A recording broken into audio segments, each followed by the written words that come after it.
Praise the lord. యేసయ్య నామానికి మహిమ కలుగునుగాక. దేవుని స్తోత్రం. ప్రియ దేవుని బిడ్డలారా, రోజు ప్రార్థిస్తున్నారా? ఉదయం లేవగానే దేవునితోనే మొదలు పెడుతున్నారా? ఆయనతోనే మాట్లాడుతున్నారా? రోజు అనుదినము ప్రార్థనలో ఉంటున్నారా? దేవునితో సంబంధం కలిగి ఉన్నారా? ప్రతి విషయంలో ప్రభుతో మనము నడిచినప్పుడు ఆయన కృప ద్వారా మనం విజయం పొందుకుంటాం. దేవుని వాక్యం సెలవిస్తుంది. మార్కు సువార్త 13వ అధ్యాయం 33వ వచనం, జాగ్రత్త పడుడి, మెలకువగా నుండి ప్రార్థన చేయుడి, ఆ కాలం ఎప్పుడు వచ్చునో మీకు తెలియదు. దేవుని స్తోత్రం. జాగ్రత్త పడి మెలకువగా ఉండి ప్రార్థించమంటున్నాడు. ప్రార్థన చేస్తున్నారా? ప్రార్థనతోనే అన్ని మొదలు పెడుతున్నారా? మరి దేవుని చిత్తం ఏంటో తెలుసుకొని ప్రతి విషయంలో ముందుకు వెళ్తున్నారా? మన ఇష్టానుసారంగా వెళ్ళడం కాదు, కానీ ఆయన చిత్తము తెలుసుకొని ఆయన ఇష్టం అయితే మనం ముందుకు వెళ్ళాలి. ఏ విషయంలోనైనా ప్రార్థన ఎందుకు చేయాలి? అసలు ప్రార్థన వల్ల వచ్చే లాభం ఏంటి? అసలు ప్రార్థన అంటే ఏంటిది? అంటే ప్రార్థన అంటే నీకు దేవునికి సంబంధం ఏర్పాటు చేసేదే ప్రార్థన. నిన్ను దేవునికి దగ్గరగా చేసేదే ప్రార్థన. మరి దేవుని చిత్తం ఎలా తెలుసుకోవాలి అంటే నువ్వు ప్రార్థించాలి. నువ్వు ప్రార్థిస్తున్నప్పుడు ప్రభు చిత్తమైతే, నువ్వు వెళ్తున్న దారి సరైనదైతే దేవుడు సమాధానం ఇచ్చి పంపిస్తాడు. మరి ఎలా? అసలు ప్రార్థన చేసినప్పుడు అసలు ఎందుకు మన జీవితంలో ఏ కార్యాలు జరుగుతాయి ప్రార్థించినప్పుడు అంటే, నీ జీవితంలో నువ్వు ప్రార్థన చేసి ఉదయం లేవగానే ప్రతిరోజు మొట్టమొదటిగా దేవునితో నువ్వు మాట్లాడాలి. చాలా మంది ఫోన్లు ఎత్తుక్కుంటారండి. ఫోన్లు ఎత్తుక్కొని వాట్సాప్ చూస్తారు. వాట్సాప్ చూసి ఎవరైనా ఫోన్ చేశారా, ఎవరైనా మెసేజ్ చేశారా అని మెసేజ్ చెక్ చేస్తూ ఉంటారు. కానీ నీవు లేవగానే నువ్వు ఆ రోజు ఎవరితో మొదలు పెడుతున్నావు? దేవునితోనేనా? మనుషులతో మాట్లాడుతున్నావా? కొంతమంది మార్నింగ్ కాల్స్, ఫారెన్ కాల్స్ మాట్లాడుతూ ఉంటారు. అసలు నువ్వు ఏం చేస్తున్నావు? నువ్వు ప్రతిరోజు ప్రభుతోనే మొదలు పెట్టాలి, ప్రార్థించాలి. ప్రియ సహోదరి, ఉదయం లేవగానే దేవునితో సంబంధం కలిగి ఉండాలి. ఆ రోజంతా నువ్వు లేచి వెంటనే ప్రార్థించి ఆ రోజు మొదలు పెడితే నీకు ఆ రోజంతా ఆశీర్వాదమే. మెలకువగా ఉండాలి. జాగ్రత్త పడమంటున్నాడు ఇక్కడ వాక్యము. జాగ్రత్త పడి మెలకువగా నుండి ప్రార్థన చేయుడి, ఆ కాలం ఎప్పుడొచ్చినో మీకు తెలియదు. ఏ కాలమో దేవుడు రాకడ సమయం రాబోతున్నది. ఏ నిమిషం వస్తుందో తెలియదు, ఏ సెకండు ఏం జరుగుతుందో తెలియదు. నువ్వు ఉదయాన్నే ప్రార్థన చేసుకుని వెళ్తే ప్రభుని నీ జీవితంలో ఆ రోజంతా కూడా ముందుకు పెట్టుకొని వెళ్తే నీకు అద్భుతమైన కార్యాలు జరుగుతాయి. ఏ నిమిషం ఏమి జరుగునో ఎవరికి తెలియదు గనక, ఆ కాలం ఎప్పుడు వచ్చినో మనం గ్రహించలేము గనక, ఎప్పటికప్పుడు మనకి మనం సెట్ చేసుకుంటూ, మనకు మనము తప్పులు ఉంటే క్షమాపణ కోరుతూ, మరలా ఆ తప్పులను తిరిగి చేయకుండా మనం ఎప్పటికప్పుడు పరీక్షించుకుంటూ ముందుకు వెళ్ళాలి. ఈ రోజు వరకు అంటే చిన్న తప్పే కదా, చిన్న పొరపాటే కదా, చిన్న మాటనే కదా నోరు జారి మాట్లాడింది, చిన్న తిట్టే కదా అని నువ్వు అనుకుంటున్నావు.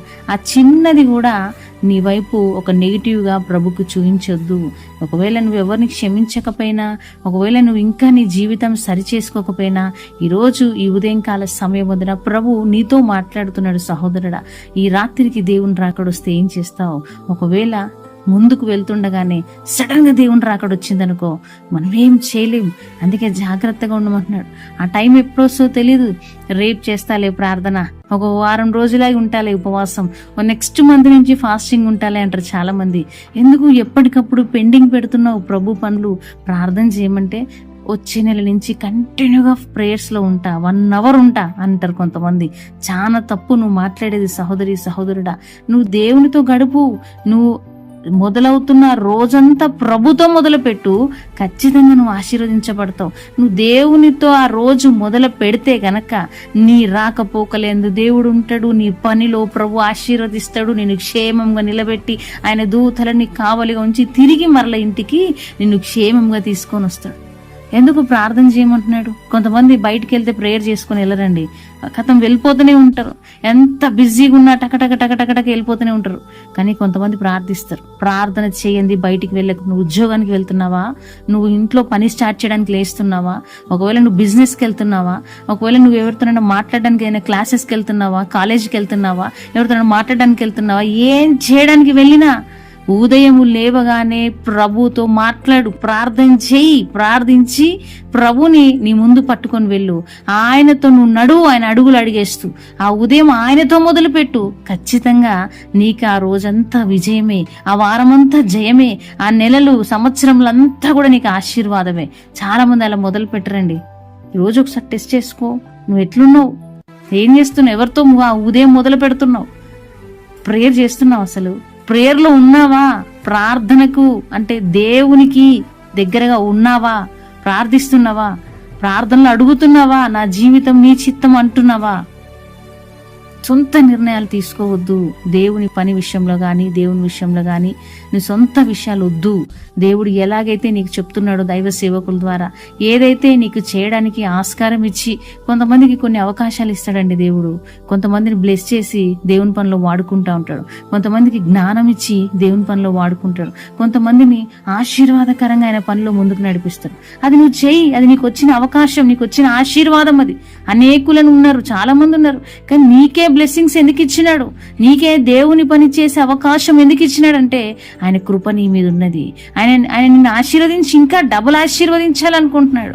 చాలా మంది సేవ చేయమంటే అస్సలు ఒప్పుకోరు. చర్చిలో వెళ్ళి ఈ పని చేయి, ఆ పని చేయంటే అబ్బో నా వల్ల టైం లేదంటారు. నీకెందుకు చెప్తున్నాడు తెలుసా ఆ సేవకుడు, నీకెందుకు దేవుడు ఆ సేవకుడు ద్వారా నీతో చెప్పిస్తున్నాడు దేవుని పని చేయాల్సి వస్తుంది మీరని.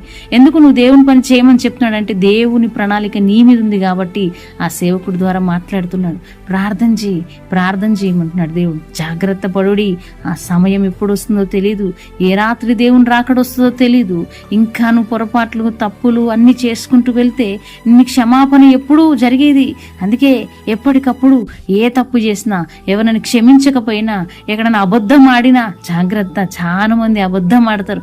ఆ నోటితోనే దేవుణ్ణి స్తుతిస్తావు, ఆ నోటితోనే సిస్టర్ ఏదైనా హెల్ప్ చేయరా అంటే అబ్బా నా దగ్గర హెల్పింగ్ లేదు, చాలా క్రిటికల్ గా ఉంది నా పొజిషన్ అని చెప్తారు. మరి దేవునికి సమస్తం తెలుసు కదా నీ గురించి. కాబట్టి భయపడకుండా నిజమే మాట్లాడండి, అబద్ధం మాట్లాడొద్దు. ప్రభు బిడ్డలమైన మనము ఎప్పుడు సత్యమే పలకాలి. ఆయన నీతిమంతుడు, సత్యవంతుడు కాబట్టి మనము కూడా పరిశుద్ధంగా, సత్యవంతులుగా ముందుకు వెళ్ళాలి. ఆయన బిడ్డలుగా జాగ్రత్త పడి, దేవుని రాకడ తొందరలో ఉంది. ప్రియ దేవుని బిడ్డలారా, ఏ నిమిషం ఏమి సంభవించునో తెలీదు. ఇల్లు కొనుక్కోవాలి, బంగళాలు కొనుక్కోవాలి, జాగలు కొనుక్కోవాలి, కార్లు కొనుక్కోవాలి, బంగారం కొనుక్కోవాలని ఆశపడకు. అవన్నీ లోకములో విడిచిపెట్టవలసినయే. నీ ప్రయాసం అంతా, నీ ప్రార్థన అంతా, నీ నడక అంతా, నీ మార్గం అంతా కూడా దేవుని కృప ద్వారా మరి అద్భుతమైన రీతిలో ఆయన పని నిమిత్తము, ఆత్మల భారం కోసము, ఆ పరలోక రాజ్యంకు వెళ్ళుట కోసమే ఉపయోగించు. ఇక నిన్ను ఆశీర్వదిస్తాడు దేవుడు. నువ్వు బలపరచబడాలి. నువ్వు ప్రార్థనలో ఎక్కువగా ఉంటే దేవుడు నిన్ను స్థిరపరిచి ముందుకు నడిపిస్తాడు. ఆయన కృప విస్తారముగా మనందరి మీద ఉందునుగాక. ఆమేన్. తండ్రి నీ కృతజ్ఞతాస్తుతులు చెల్లిస్తున్నాం. నీ బలమైన శ్రేష్టమైన నామాన్ని బట్టి నీకు వందనాలు చెల్లిస్తున్నాం ప్రభువా. మా జీవాధిపతి అయిన దేవా నీకు కృతజ్ఞతాస్తుతులు చెల్లిస్తున్నాం ప్రభువా. తండ్రి బిడ్డలు ఎక్కువ ప్రార్థించే బిడ్డలుగా ఉంచండి. వీరి జీవితాలలో ప్రభువా వీరిని ఆశీర్వదించండి. తండ్రి మెలకువగా ఉండి జాగ్రత్త పడి ఉండే కృప దయచేయమని నీ బిడ్డలందరినీ నీ చేతులకు అప్పగిస్తూ యేసు నామములో అడుగుచున్నాం తండ్రి. ఆమేన్.